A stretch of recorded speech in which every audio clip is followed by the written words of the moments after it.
నమస్కారం, welcome to LNR భక్తి. నేను సహస్ర. తిరుమల తిరుపతి దేవస్థానం. ఆ తిరుమలకి ఎంతో మంది ప్రజలు రోజు కూడా దాదాపుగా లక్షల మంది పోటెత్తుతుంటారు, భక్తులంతా కూడా. అయితే అక్కడికి వెళ్ళడానికి ఎంతో ఇబ్బందులు పడుకుంటూ దేవ దర్శనం కోసం చాలా శ్రమిస్తూ ఉంటారు. రోజు వెళ్ళాలంటే అంత సాధ్యం కాని పని. మరి అలాంటి వారు నెక్స్ట్ ఆల్టర్నేట్ కోసం చూస్తూ ఉంటారు. అలాగే ఇంకా చిన్న తిరుపతి ఏలూరులో ఉంది, చిన్న తిరుపతి దేవస్థానం అంటారు. అయితే దానికన్నా ఇంకో మినీ తిరుపతి ఎక్కడుందో తెలుసా? మన హైదరాబాద్ లోనే ఉందండి. అవును, హైదరాబాద్ లో మినీ తిరుపతిగా పిలువబడే శ్రీ వెంకటేశ్వర స్వామి దేవాలయంలో ప్రస్తుతం నేను ఉన్నాను. మరి ఇది ఎక్కడ ఉందంటే జూబ్లీ హిల్స్ రోడ్ నెంబర్ 86 లో ఉంది. మరి ఈ మినీ తిరుపతి విశేషాలు, అసలు ఈ దేవస్థానం యొక్క ప్రత్యేకత ఏంటో ఈ వీడియోలో తెలుసుకుందాం. నాతో వచ్చేయండి.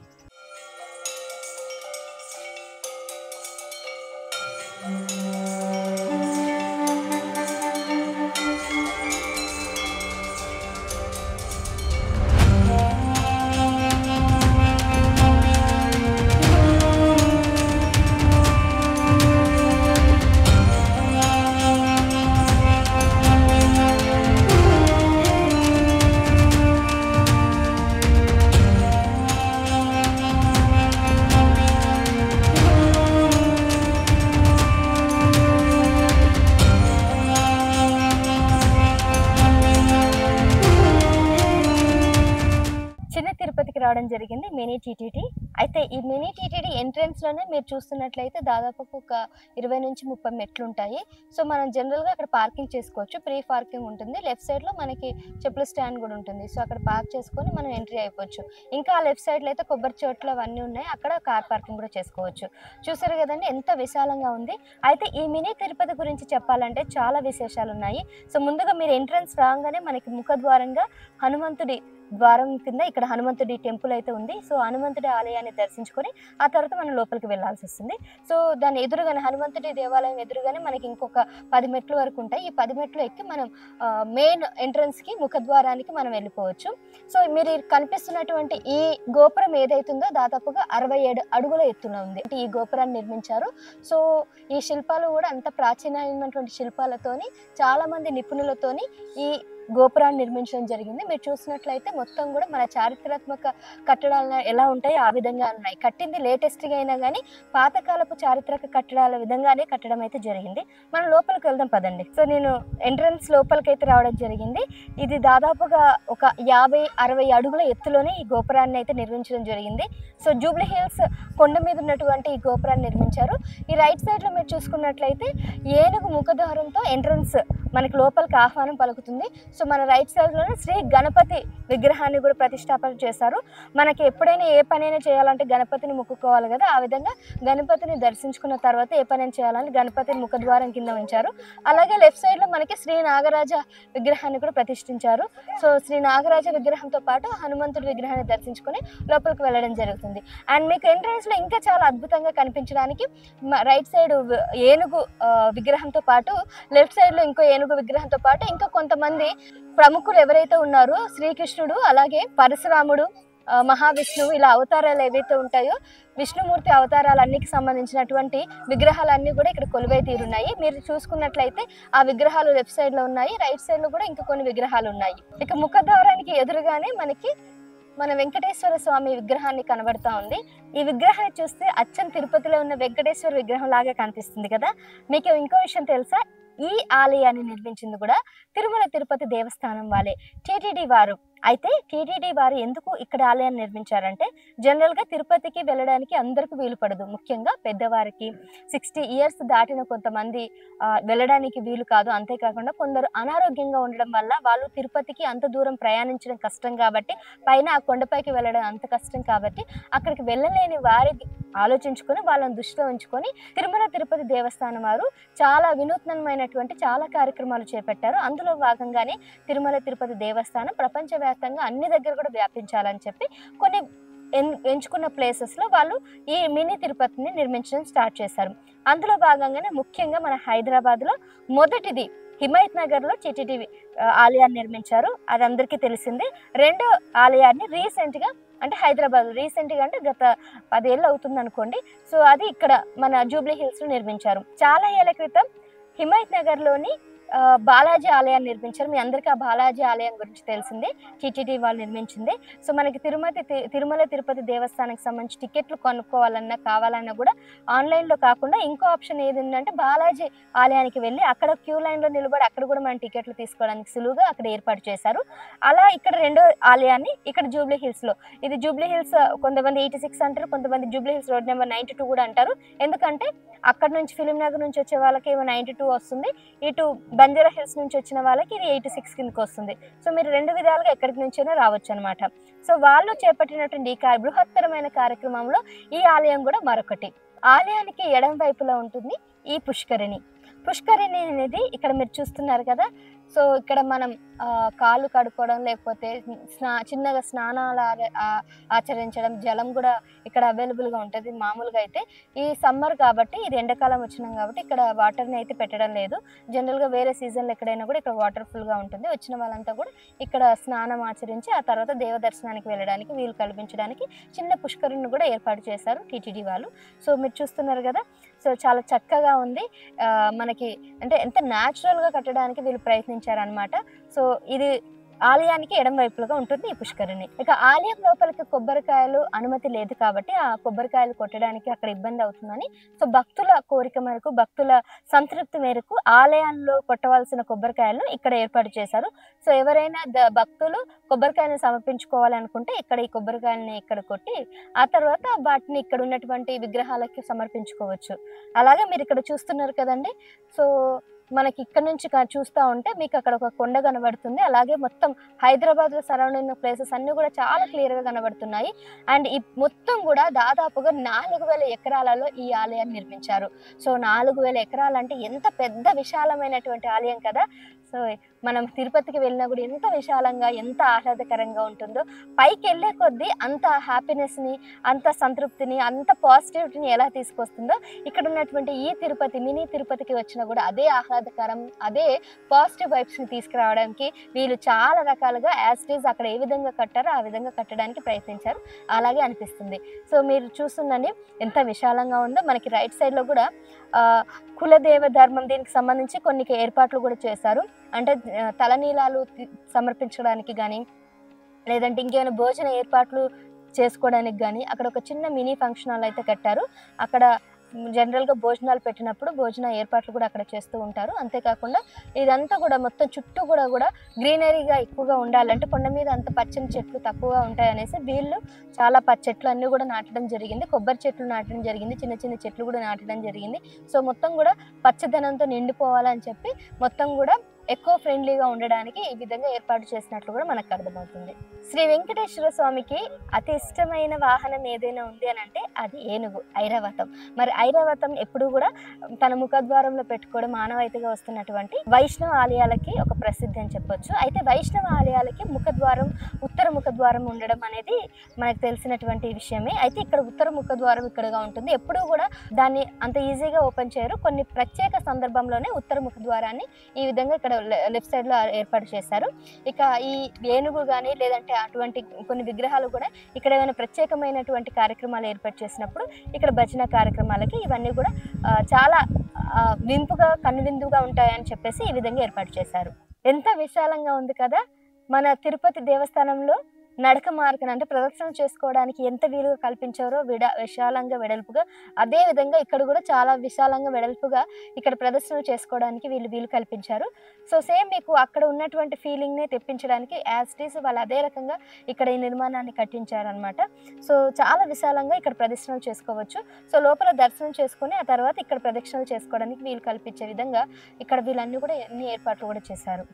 శ్రీ వెంకటేశ్వర స్వామి విగ్రహాన్ని చూసినప్పుడల్లా కూడా ఎంతో కన్నుల విందుగా, చాలా మనసుకి ప్రశాంతంగా కనిపిస్తూ ఉంటుంది. అయితే ఈ ఆలయంలో ఇంకా ప్రత్యేకత ఏంటంటే మన తిరుపతిలో జరిగినటువంటి అన్ని అభిషేకాలు, అలాగే సహస్రనామార్చన, అలాగే ఉదయం పూట ఏకాంత సేవ, ఈ విధంగా అన్ని కార్యక్రమాలు కూడా ఇక్కడ ఏర్పాటు చేస్తున్నారు. మీరు ఏకాంత సేవలో పాల్గొనాలనుకుంటే ఉదయం 5:45 ఈ ఆలయానికి రావచ్చు. దాని ధర 100 రూపాయలు. అలాగే సహస్రనామ అర్చన చేయించుకోవాలనుకుంటే మీరు 6 గంటలకి ఈ ఆలయానికి రావాలి. 6 గంటల నుంచి 6:30 వరకు ఈ సహస్రనామ అర్చన చేస్తారు. దాని ధర 200 రూపాయలు. అంతేకాకుండా ఇక్కడ బ్రహ్మోత్సవాలు కూడా నిర్వహిస్తారు. అక్కడ ఏ విధంగా చేస్తారు, అక్కడ ఈ చిన్న మా చిన్నపాటి కొంతమంది పురోహితులతో ఇక్కడ బ్రహ్మోత్సవాలు చేస్తారు, దాంట్లో కూడా పాల్గొనవచ్చు. ముఖ్యంగా మీకు విషయం చెప్పాలా, తిరుపతిలో అభిషేకం చూడడానికి, దాని దర్శనానికి, దాని టికెట్ దొరకడం అనేది చాలా అంటే చాలా అసాధ్యం. ఎంతో మంది విఐపీలు ఆ దర్శనం కోసం దానికి వెళ్ళడానికి చాలా ప్రయత్నిస్తుంటారు, కానీ చాలా రేర్గా అలాంటి అవకాశం వస్తుంది. కానీ ఇక్కడ ఈ మినీ తిరుపతిలో మాత్రం మీకు చాలా సులువుగా ఉదయం జరిగినటువంటి అభిషేకానికి మీకు టికెట్ కానీ, ఆ దర్శనానికి వేళలు కానీ, లేదంటే ఆ దర్శనాన్ని చూడడానికి వీలు కల్పిస్తుంది మినీ తిరుపతి యాజమాన్యం. సో మరి దాని ధర కేవలం 100 రూపాయలే. మీరు ఉదయం 5 గంటలకే మన స్వామివారి అభిషేకాన్ని చూసే దర్శనాన్ని వీళ్ళు కల్పిస్తున్నారు కాబట్టి వచ్చి దర్శించుకోవచ్చు. నేను ఇందాక చెప్పాను కదండి, బ్రహ్మోత్సవాలు కూడా ఇక్కడ నిర్వహిస్తూ ఉంటారు. తిరుపతిలో వెళ్ళని వారికి బ్రహ్మోత్సవాలు చూసుకోవడానికి వీలుగా టీటీడీ వాళ్ళు ఇక్కడ ఈ ఆలయంలో నిర్వహించడం జరుగుతుంది. మీరు ఒకసారి చూసుకున్నట్లయితే దాని వివరాలు కూడా ఉన్నాయి. ప్రతి సంవత్సరం అంటే 5th యాన్యువల్ బ్రహ్మోత్సవం డీటెయిల్స్ కూడా ఇక్కడ పెట్టారు. సో అంటే ఫిబ్రవరి 25వ తారీఖు నుంచి 3వ నెల 6వ తారీఖు వరకు కూడా జరిగాయి 5th యాన్యువల్ బ్రహ్మోత్సవాలు. సో ఏ విధంగా జరిగాయి అంటే స్పెషల్ ప్రోగ్రామ్స్ ఇక్కడ ధ్వజారోహణం ఒకటి, గరుడ వాహనం ఒకటి, రథోత్సవం ఒకటి, చక్రస్నానం ఒకటి, పుష్పయాగం. సో ధ్వజారోహణం, గరుడ వాహనం, రథోత్సవం, చక్రస్నానం, పుష్పయాగం. సో ప్రతిరోజు అన్నప్రసాద వితరణ కార్యక్రమం కూడా జరుగుతుంది. సో ఇదంతా కూడా OSR ఈవెంట్స్ వారు నిర్వహిస్తున్నటువంటి ఈ కార్యక్రమంలో ఎవరైనా పాల్గొనవచ్చు. సో ఇది ఎవ్రీ ఇయర్ కూడా జరుగుతుంది. ఇది 5th యానివర్సరీ అనమాట. ఈ కట్టి కూడా దాదాపుగా 5-6 సంవత్సరాల పైన అవుతుంది కాబట్టి వచ్చిన ప్రతి సంవత్సరం కూడా ఎవరో ఒకరు వచ్చి ఇక్కడ అన్నదానాలు అవన్నీ కూడా ఉచితంగా చేస్తూ ఉంటారు. ప్రతిరోజు కూడా అన్నదాన కార్యక్రమాలు అయితే ఇక్కడ రెగ్యులర్గా జరుగుతూ ఉంటాయి. ఎవరైనా వెళ్ళి ఆ ప్రసాదాన్ని ఆరగించవచ్చు. ఈ ఆలయానికి 2వ ద్వారం కూడా ఉంది. మొదటిది అక్కడ పార్కింగ్ చేసుకొని రావచ్చు, రెండోది ఇక్కడ కార్ పార్కింగ్ చేసుకొని ఈ ద్వారం కూడా రావచ్చు. కార్ పార్కింగ్ ఇక్కడ వీళ్ళు వెసులుబాటు కల్పించారనమాట. సో ఇక్కడ ఇలా కార్ పార్కింగ్ చేసుకొని ఈ విధంగా వచ్చినట్లయితే ఎవరైనా పూజా కార్యక్రమాలు చేసుకున్న వాళ్ళకి ఇక్కడ పూజకు సంబంధించిన ఆ వస్తువులను కూడా లభిస్తాయి. మీరు బయట కూడా కొనక్కర్లేదు, ఇక్కడ పూజా కార్యక్రమాలన్నీ కొనుక్కొని భక్తులంతా కూడా ఈ విధంగా లోపలికి ఎంట్రన్స్ ఇవ్వచ్చు. మీకు ఇక్కడ నుంచి ముఖద్వారం ఉన్నటువంటి గోపురం కాకుండా గర్భగుడి గోపురాన్ని కూడా మీరు చూడవచ్చు. ఈ గర్భగుడి గోపురం యొక్క ప్రత్యేకత ఏంటంటే పైన ఉన్నటువంటి పూత అంతా కూడా గోల్డ్ పూత, గోల్డ్ కోటింగ్తో నిర్వహించినటువంటి ఆ గోపురం. అక్కడలోనే మన గర్భగుడి ఉంటుంది. ఆ గర్భగుడి కిందనే మన వెంకటేశ్వర స్వామి ఆస్థాన అక్కడ ప్రతిష్ఠించబడింది చెప్పొచ్చు. సో ఆ గర్భగుడికి మీకు పైన చూసుకున్నట్లయితే చాలా యాంటీనా కూడా ఉంది. అంతేకాకుండా అక్కడ ఒక మొత్తం కూడా రాజయంత్రం, అదేవిధంగా పూజకు సంబంధించిన యంత్రాలను కూడా దాని మీద కట్టి వాళ్ళు ప్రతిష్ఠించినట్టు కూడా మనకు అర్థమవుతుంది. దీనికి చాలా ఒక ప్రాముఖ్యత ఉంది. సో చాలా మంది పురోహితులు అలాగే బ్రాహ్మణులు అందరితో పూజలు నిర్వహించి చాలా పగడ్బందీగా ఇక్కడ అంతా కూడా ఎటువంటి నెగిటివ్ రాకుండా కూడా పాజిటివ్ని వైబ్ని క్రియేట్ చేసే విధంగా, అంటే ఆ తిరుమల తిరుపతి దేవస్థానానికి ఏ విధంగా దర్శించుకుంటే ఎటువంటి మనకి ఫలితం లభిస్తుందో అదే విధంగా ఇక్కడ రావాలని కూడా వీళ్ళంతా కూడా ప్రయత్నించారు. ఇప్పుడు మీరు చూస్తుంది మెయిన్ ఏదైతే ఆలయం ఉందో ఆలయం యొక్క వెనుక ద్వారం, వెనక మనం ప్రదక్షిణలు చేసుకున్నటువంటి ద్వారం అని చెప్పొచ్చు. ఈ వెనకాల ఉన్నటువంటి ఇది గోడ, లేదంటే మనం మొత్తం కూడా ఇక్కడ నుంచి లోపలికి వెళ్ళడానికి ఛాన్స్ ఉంటుంది. సో మీడియాని లోపలికి అలో చేయరు కాబట్టి నేను ఓన్లీ బయట ఉన్నటువంటి ఈ ఆవరణ పరిస్థితులన్నీ ఏ విధంగా ఉన్నాయో మీకు చూపించడానికి ప్రయత్నం చేస్తున్నాను. అయితే మనకి లెఫ్ట్ సైడ్లో వాహనం మండపం ఒకటి అక్కడ అరేంజ్ చేశారు. అలాగే మీకు ఎదురుగా కనిపిస్తుందంతా కూడా ఇక్కడ మనం తినడానికి లేదంటే అన్నప్రసాదన చేస్తారు కదా, అన్నప్రసాదన అనుకుంటూ కూడా ఇక్కడే చేస్తూ ఉంటారు. అలాగే మీకు లెఫ్ట్ సైడ్లో ఆలయం ఒకటి, మనకి గణపతి ఆలయానికి సంబంధించిన ఒక ఆలయాన్ని అక్కడ నిర్వహించారు. అది దాని యొక్క గర్భగుడి యొక్క అటువంటి గోపురం. ఈ టీటీడీ నిర్వహించినటువంటి మినీ తిరుపతిలో ప్రతిరోజు అన్నదాన కార్యక్రమం అయితే నిర్వహిస్తారు. ఇదే ఇక్కడ అన్నదాన కార్యక్రమం నిర్వహించే స్థలం అని చెప్పొచ్చు. అక్కడ మాతృశ్రీ అనేది మీకు గుర్తే ఉంటుంది. మన తిరుపతిలో ఆ ప్లేస్లో రెగ్యులర్గా వెళ్ళి అక్కడ భోజన కార్యక్రమాలు తింటూ ఉంటాం కదా. సో మరి ఇక్కడ కూడా చిన్నగా ఏర్పాటు చేశారు. ఇక్కడ మధ్యాహ్నం 12 గంటల నుంచి 2 వరకు మధ్యలో భోజన కార్యక్రమాలు అంటే అన్నదాన ప్రసాదం అయితే ఎవరో ఒకరు ఇక్కడ చేస్తూ ఉంటారు. వాళ్ళు వచ్చి చేయొచ్చు. శని ఆదివారాలలో ఎక్కువగా రద్దీగా ఉంటుంది, ఎందుకంటే వీకెండ్ కాబట్టి హైదరాబాద్లో చాలా మంది శని ఆదివారం రావడం జరుగుతుంది. శుక్రవారం రోజు ప్రత్యేక పూజలు జరుగుతాయి. ముఖ్యంగా ఆ రోజు ఏకాంత సేవకు సంబంధించి చాలా ప్రత్యేకమైన పూజలు కూడా చేస్తూ ఉంటారు. ఆ రోజు ఇక్కడ ప్రత్యేకమైన భోజన ఏర్పాట్లు కూడా చేస్తూ ఉంటారు.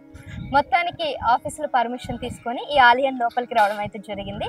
అయితే గర్భగుడిలోకి ఎంట్రన్స్ లేదు, కానీ ఈ ఆలయం లోపల ఉన్నటువంటి ఆవరణలో మనం విజువల్స్ తీసుకోవడానికి అయితే ఆఫీస్ వాళ్ళు పర్మిషన్ ఇచ్చారు. సో మీకు క్లియర్గా చూపిస్తాను, ఒకసారి చూడండి.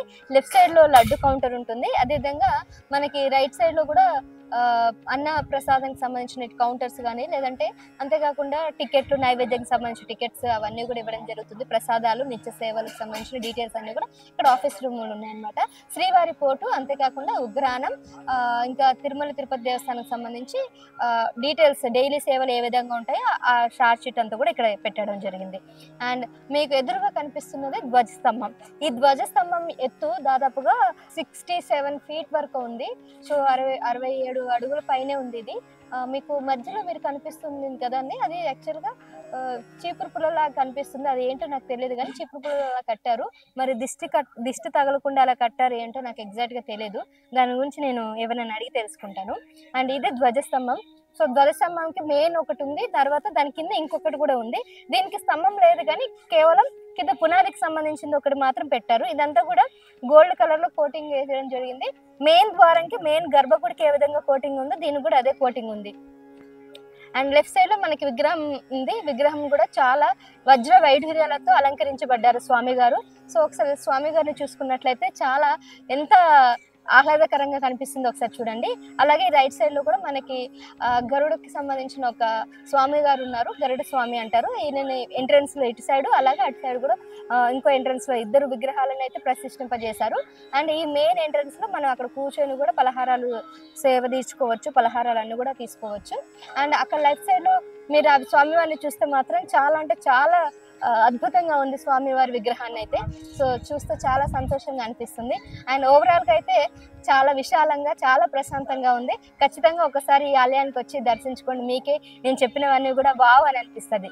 తిరుమల తిరుపతి దేవస్థానంలో వెంకటేశ్వర స్వామి ఎంత ఫేమస్ అయ్యారు, అక్కడ లడ్డు కూడా అంతే ఫేమస్ అయింది కదా. మరి ఆ లడ్డు కోసం చాలా మంది ఎంతో ఆతృతగా లైన్ లో నిలబడి మరి అక్కడ లడ్డు తీసుకోవడం జరుగుతుంది. లడ్డు కూడా అక్కడ కొంతమందికే, అంటే కొన్ని మాత్రమే అవైలబుల్ గా ఉంటాయి. సో ఇంకా మీకు అక్కడ వరకు వెళ్ళి లడ్డు తీసుకోవడానికి వీలు కాదు. కొంతమంది అక్కడికి వెళ్ళిన వాళ్ళు లడ్డు తీసుకురమ్మని కొంతమంది బంధువులకు చెప్పడం జరుగుతూ ఉంటుంది. సో మరి మీ అందరికి ఇంకా ఒక గుడ్ న్యూస్ చెప్పాలంటే, ఇక్కడ మన హైదరాబాద్ లోనే టీటీడీ వాళ్ళు నిర్వహిస్తున్నటువంటి ఈ గుడిలోనే ఇక్కడ సేమ్ అక్కడ తిరుపతి లడ్డుని ఇక్కడికి రావడం జరిగింది. అక్కడ తిరుపతి లడ్డుని ఇక్కడికి వీళ్ళు పంపిస్తారు. ఇక్కడ ఒక్కొక్కరికి ఒక లడ్డు మాత్రమే ఇవ్వడం జరుగుతుంది. ఈ లడ్డు ధర కూడా కేవలం 50 రూపాయలు మాత్రమే. సో మీరు ఒకటి కానీ 2 కానీ లడ్డు అయితే తీసుకునే అవకాశం ఉంది. సేమ్ తిరుపతి లడ్డు అక్కడ నుంచి వస్తుంది కాబట్టి సేమ్ అదే టేస్ట్, అదే చాలా చాలా బాగుంటుంది. సో డెఫినెట్ గా అస్సలు మిస్ కాకండి. మినీ తిరుపతికి వచ్చి ఈ లడ్డుని, అలాగే వెంకటేశ్వర స్వామిని దర్శించుకోండి. శ్రీ వెంకటేశ్వర అలంకరణ చూసారు కానీ ఎంతో ప్రీతిదాయకంగా ఎన్నో వజ్ర వైఢూర్యాలతో అలంకరించారు వెంకటేశ్వర స్వామికి. ఆ నల్లటి శిలా విగ్రహానికి ఇలా వజ్ర వైఢూర్యాలతో అలంకరించడం వల్ల చాలా అద్భుతంగా కనిపిస్తున్నారు. సో మీరు ఇక్కడ చూస్తున్నట్లయితే మీకు వెంకటేశ్వర దర్శనం సేమ్ అక్కడ తిరుపతిలో ఏ విధంగా ఉందో ఇక్కడ కూడా అదే విధంగా నిర్వహించారు.